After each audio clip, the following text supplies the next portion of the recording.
Hello guys, rhythm law में आपका स्वागत है और स्वागत है हैशटैग डेली 5 मिनट्स में। फ्रेंड्स, आज हम बात करेंगे नेगोशिएबल इंस्ट्रूमेंट एक्ट के मोस्ट इम्पॉर्टेंट क्वेश्चन की। फर्स्ट क्वेश्चन बिहार जीएस से।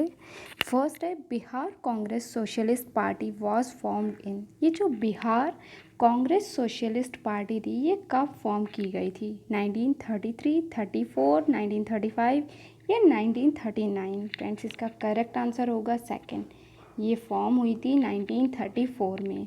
फ्रेंड्स, अगर आप हमारे चैनल पर न्यू हैं, subscribe the channel and press the bell icon also. इससे आपको सभी नोटिफिकेशन मिलती रहेगी और आप एग्ज़ाम तक ह्यूज अमाउंट में क्वेश्चन सॉल्व कर चुके होंगे।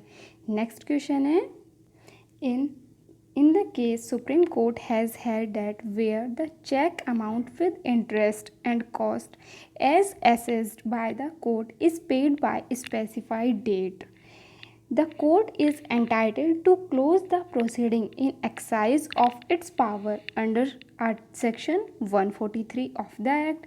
Read with Section 258 of CRPC. That case is, guys, इसमें केस पूछा गया है।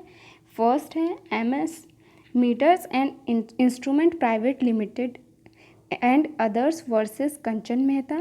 सेकंड है KM Ibrahim versus KP Mohammed and others. Third है Damodar S Prabhu versus Syed Babalal H। Fourth है MP state legal service authority versus Prateek Jain.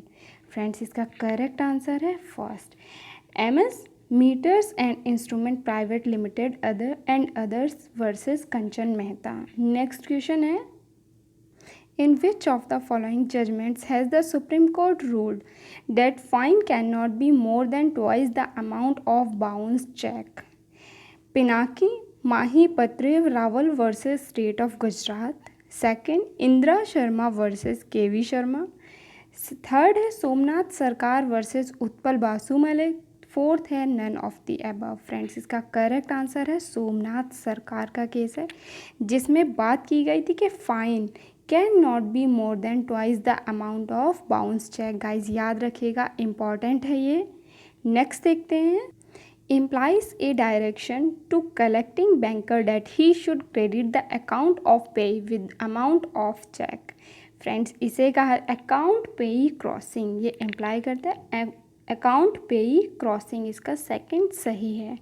Next देखते हैं, Supreme Court has laid down certain direction to criminal court for speedy and expeditious disposal of cases falling under Section 138 of NI Act 1881 in the case of। Friends, important है और ये भी याद रखिए, section 138 very very important है, अच्छे से कर लीजिए। इसका करेक्ट आंसर होगा guys A, Indian bank association and others versus union of India.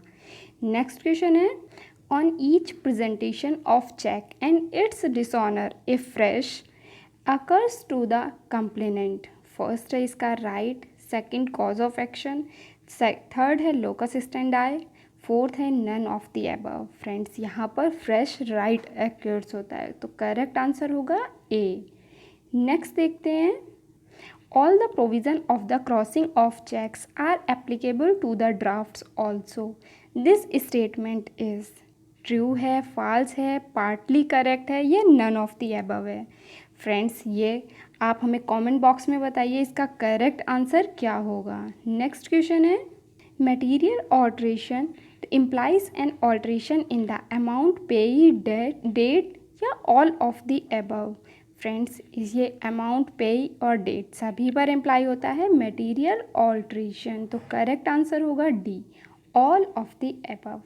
Next question है, acceptance is not necessary in the case of. Acceptance की ज़रूरी नहीं होती है cheque, promissory note, bill of exchange या none of the above. Friends, promissory note में acceptance ज़रूरी नहीं होती है और दिया गया है गाइस, सेक्शन भी याद रखिए, सेक्शन 4।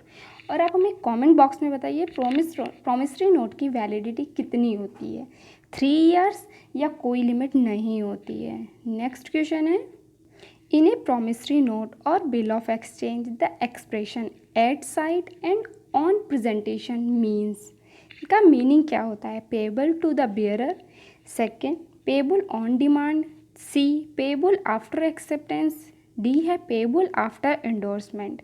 फ्रेंड्स ये दिया गया है सेक्शन 21 में और ये पेबल ऑन डिमांड होता है इसका मीनिंग। नेक्स्ट देखते हैं।